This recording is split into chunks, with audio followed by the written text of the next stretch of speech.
And Ralston got a hand to it. Kicked through there by Mervyn Davies. He could score. The greatest number 8, arguably, that the world has ever seen. And when you talk about icons in rugby, this man generally was one. Mervyn Davies led one of the greatest sporting teams of all time, the Welsh rugby team of the mid-1970s.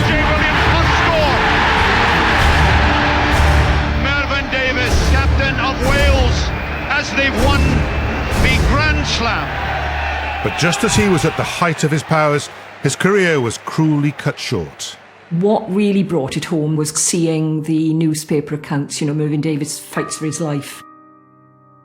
The challenges he then faced would be tougher than anything he'd experienced on the field.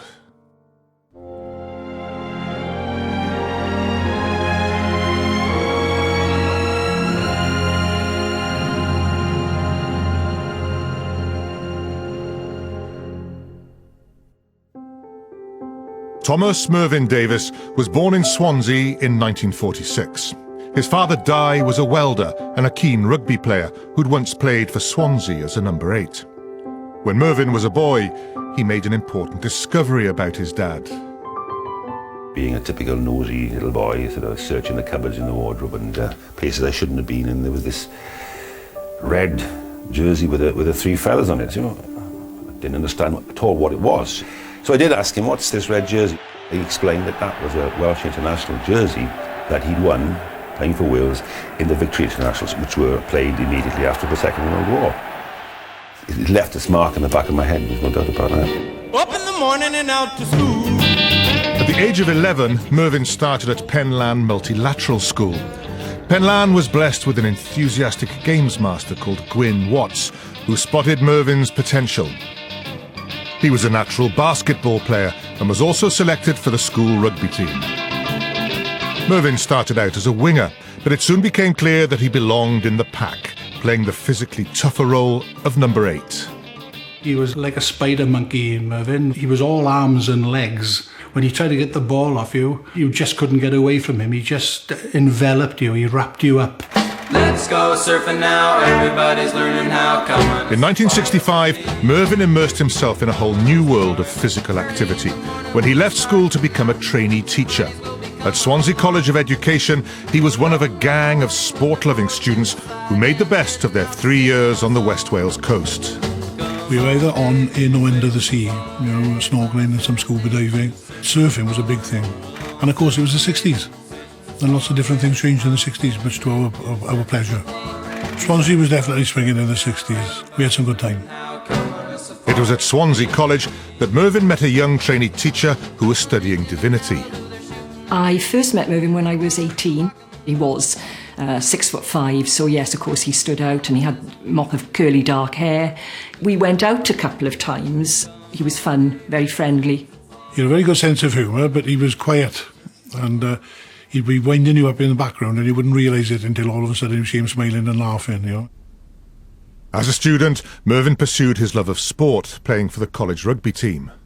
We played a lot of West Walian teams and farming teams, so he learnt the hard way, really, because he'd be targeted as being such a tall chap in the line-out. After college, Mervyn and his friend Chris moved to Surrey to take teaching jobs in the same school. At Mitchett County Primary, Mervyn would spend one afternoon a week teaching the infants. That was like looking at Gulliver, because he was so tall and these little ones would be up to his knees. He'd almost squash 2 or 3 every time he turned round, In Surrey, Mervyn tried out for the London Welsh third team.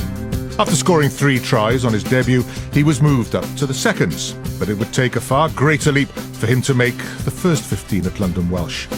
One of the established stars of the first was wing forward John Taylor. He wasn't on our radar as a star player at all. We were struggling for height in the first team line-out, and Glenn Richards, who was the second team captain, he said, oh, well, I've got a guy who'll win you some line-out ball. He said he's big, he's tall. He's not very good, he said, but he'll win you line-out ball. We were so desperate. We said, right, give him a game in the first team. He got into a fitness regime that at first I remember was not really ready for. I can remember a couple of times where he had to stop and have a quiet little chuck. And he was certainly not very skillful at modern rugby, partly, I think, because he hadn't played that much. For London Welsh, 8 is big Mervyn Davies wearing the headband. There was nothing exciting about him. He could tackle, he'd fall on the ball, he'd do all the necessary things that you expect of a forward. This is James on the move for Llanelli, taken by Mervyn Davies. He really had to learn the game. John Williams. And there was no better teacher than John Dawes.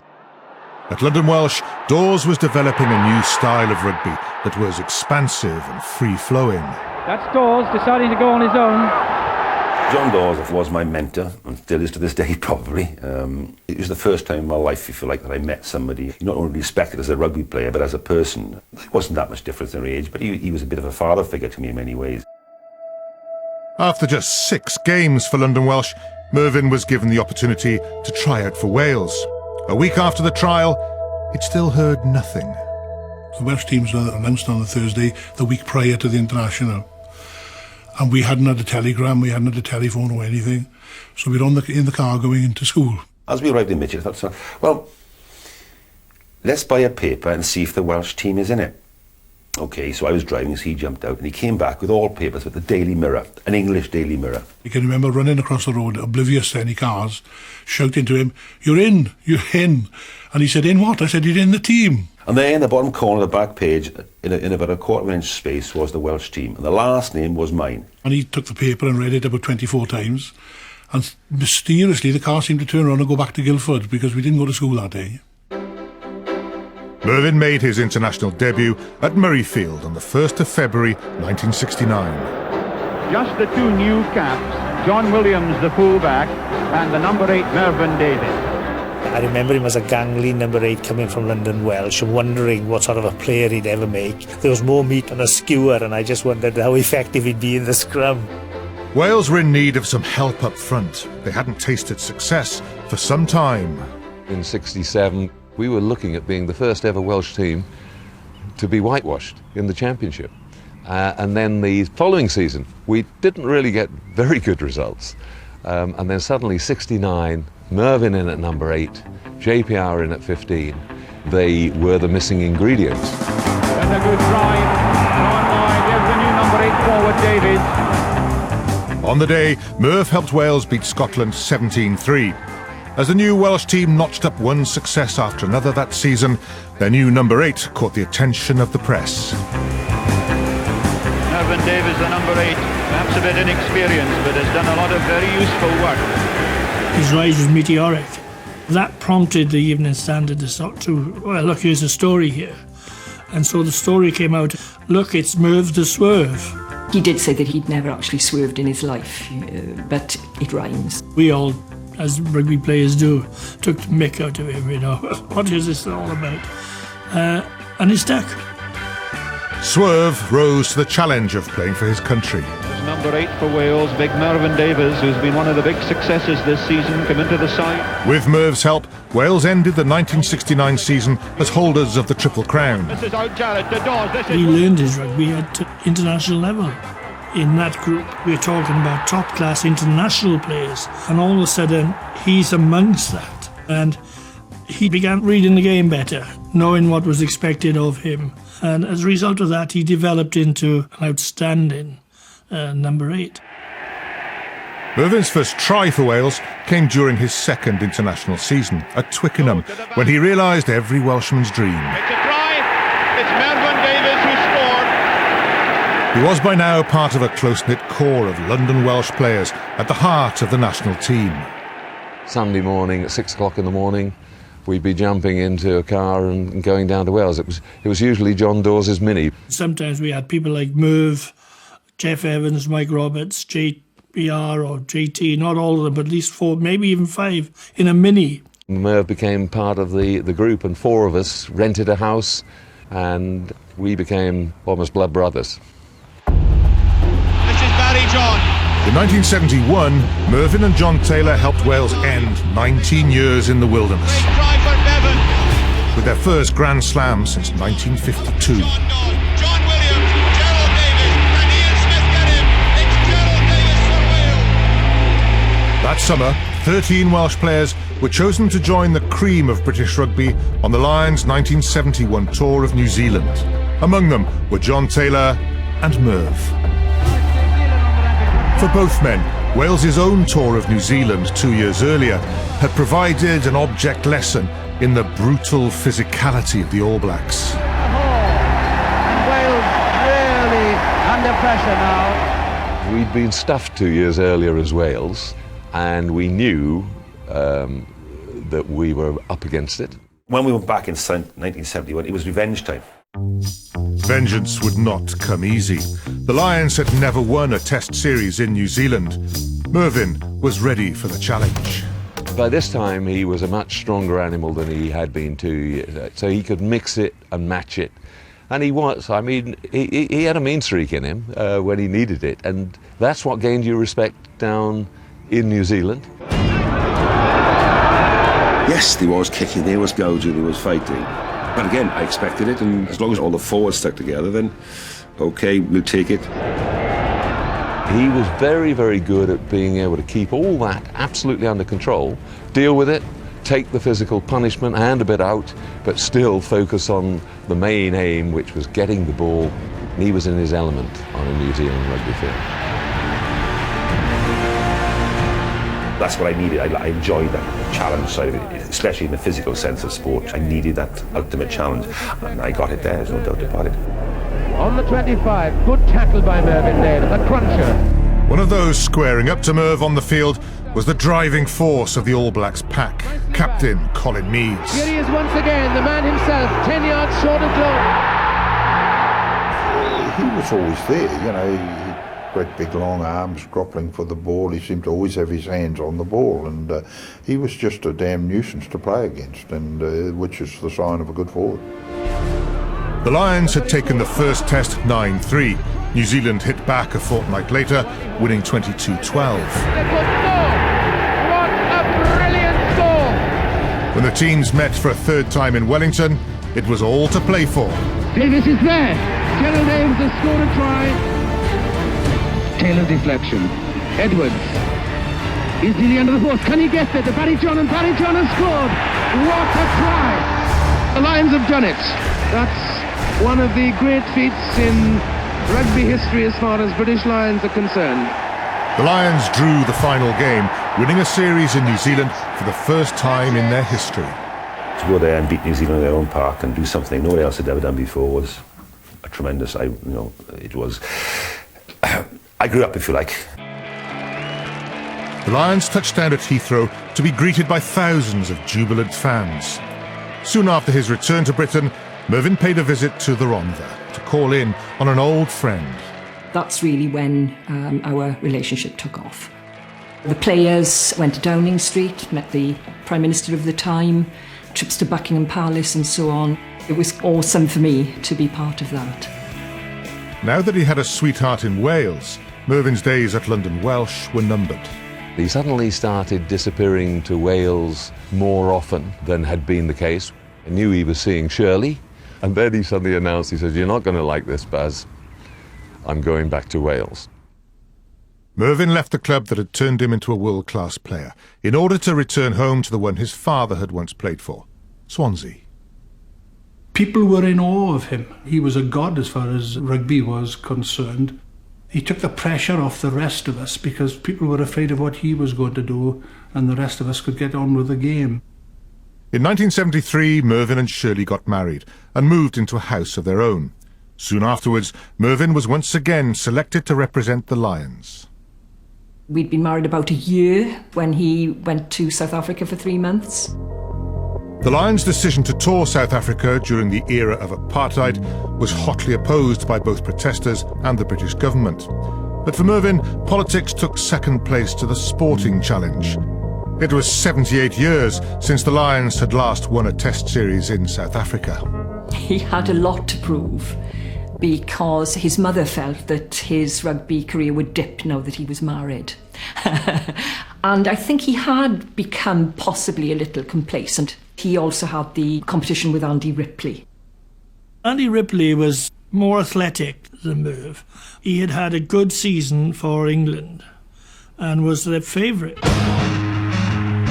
In the early provincial games, Mervyn pulled out all the stops to make his bid for a place in the first test. Mervyn again. Mervyn feeding to Davies. Davies must be into the score for the line. Oh, a magnificent try by Mervyn Davies. I got the nod, and I was seriously delighted, dead chuffed that I got into this test. Bennett to McBride to Mervyn Davies. Mervyn stayed in the test team for the whole tour as the Lions steamrolled across South Africa. Williams a yard to go, and he scored. They played hard both on the field and off it. There it is. The Springboks fought back, but they were outclassed. These unpleasant scenes, and really this is a giant free-for-all. The Lions won 3 tests and drew a 4th to take the series. Short to JJ Williams again. He's going to score into the post. British Lions rugby tourists return home to a big welcome after their triumphant tour of South Africa. Mervyn was once again part of a victorious team, greeted as conquering heroes on their return home. 9 months after that homecoming, Merv became a father, with the birth of his son Christopher. This was a time of great change for him in many ways. John Dawes was by now coaching the Welsh team. Gareth Edwards had been captain, but not for much longer. Gareth undoubtedly was a world-class player, but he got himself involved in the game, and we needed someone who could stand a little bit apart from the game and see what other people could contribute. If the captaincy was going to come off Gareth, it had to go to someone special, someone the players would respect and react to, and that was Mervyn. There's no greater honour for a Welsh sportsman than to play rugby for Wales, but out of that, the captaincy of Wales, that's got to be the ultimate accolade. Despite Mervyn's achievements as a player, this would be the first time he'd captained a team since his days in college. Good palm to Edwards. Bevan. In the 1975 season, Mervyn led a revitalised Welsh team featuring 6 new caps. He's missed it. Gerald Davies is there. This could be a score for Davies. He's got it. Only a 12-10 defeat by Scotland denied Wales their Grand Slam. With the Five Nations title under their belts, this was a team that was going places. We all felt that under the surface all season that something was bubbling, something was happening. From Mervyn Davies to Edwards to Bennett to Fenwick. The 1976 season kicked off with a bang at Twickenham. John Williams now. Can John Williams score his third try against England? Yes, he can. The unique individual talents of Wales's 76 team gelled under Mervyn's captaincy. He wasn't a talking captain. He wasn't a tactician. What he was the epitome of he led by example. Hignell inside there to Keewer. Tremendous tackle there by Mervyn Davies. When he was captain, he was massively popular. His team talks were all inspirational, really, and we knew if we followed Mervyn, he set the standard, we'd win. Mervyn Davies, the captain, palms to Edwards. Bennett getting a lovely service now. Gravel bouncing off that tackle. It could be another try for Wales. Bennett going himself. Oh, brilliant dummy. That season, Wales notched up one win after another, right up to their final game at the Arms Park. The last game was probably the proudest moments of my life in a Welsh shirt, out on the national field there, and we were playing France. It was, I saw them for the championship. Huge pass all the way along to Gravel. Gerald Davies to Fenwick. Fenwick, that is Romer. Romer over the 22 metres line, he gives it to Gourdon. It's a try for France. First 15 minutes of that game, I thought they were going to run riot. Merv was so tenacious at clawing us back into that game. Early in the game, Mervyn was flattened by the French pack. A stud punctured his calf muscle. The team physio ordered Merv off the field, but he was in no mood to listen. With his legs swelling painfully, he soldiered on. This is out to Phil Bennett. There's a chance here for Fenwick. JJ Williams must score. Mervyn Davies as captain of Wales as they've won the Grand Slam. To be carried off the Arms Park by your players is something to remember. Yeah, and you know, winning a Grand Slam as captain can't get better. This was the crowning achievement of Mervyn's career to date. But with a return trip to New Zealand by the Lions on the horizon, there was the promise of even greater glory. John Dawes asked me probably 12 months really before the tour, would I like to go to New Zealand again? I said, no, it's too hard. I've had enough. It's been out there twice and it's physically, mentally draining. Why don't you go as captain? Well, I'll think about that. Just 3 weeks after he'd led Wales to victory in Cardiff, Mervyn was back, captaining Swansea in the semi-final of the 1976 WRU Challenge Cup. It was a game that I would have taken in my stride. It wouldn't have caused me any great nervousness, but it just seemed that I was on edge and something was obviously wrong that people put it down to. Nerves. Good ball for the Whites. Mervyn Davies not able to pick up. It was my first Mother's Day, 1976, and I'd travelled up to the Arms Park with the other wives and girlfriends, and we sat in the stand. There was a line out and the ball went to the back of the line out. A good throw by Majors, and Mervyn Davies won. Very good ball. We won the ball for a change, and I remember we all went past, and then all of a sudden we noticed whoever just collapsed on the floor. Mervyn was down, but play continued, with most of the players and crowd unaware of what had happened to him. But Trevor Evans trying to get away. Woodward out to Blythe. Here comes another try. The injury in the movement is to Mervyn Davies, who served the ball from the ruck. We all thought that he'd either been punched or he had an awkward fall, but he was absolutely out. It was evident within seconds that it was very, very serious. There was absolutely no movement at all from him, no response whatsoever. Mervyn had stopped breathing. He was given mouth-to-mouth on the pitch before being stretchered off. Under the stand, he had to be resuscitated a second time. It was just a whirlwind. I rushed round to the dressing room where they were attending to him, but I was kept away from him until he was put into the ambulance. Mervyn was rushed to Cardiff's Royal Infirmary and then to the University Hospital of Wales. They confirmed that he'd actually suffered a brain hemorrhage, and that if he had collapsed anywhere else, then he probably would have died. He's had a subarachnoid hemorrhage, and this is an unpleasant and dangerous condition. How dangerous? Is his life in danger? Yes, I think it's fair to say it is. Mervyn lay unconscious for over a week as his body recovered the strength to survive the highly dangerous brain surgery he required. To say it was traumatic is rather an understatement, because he was so young.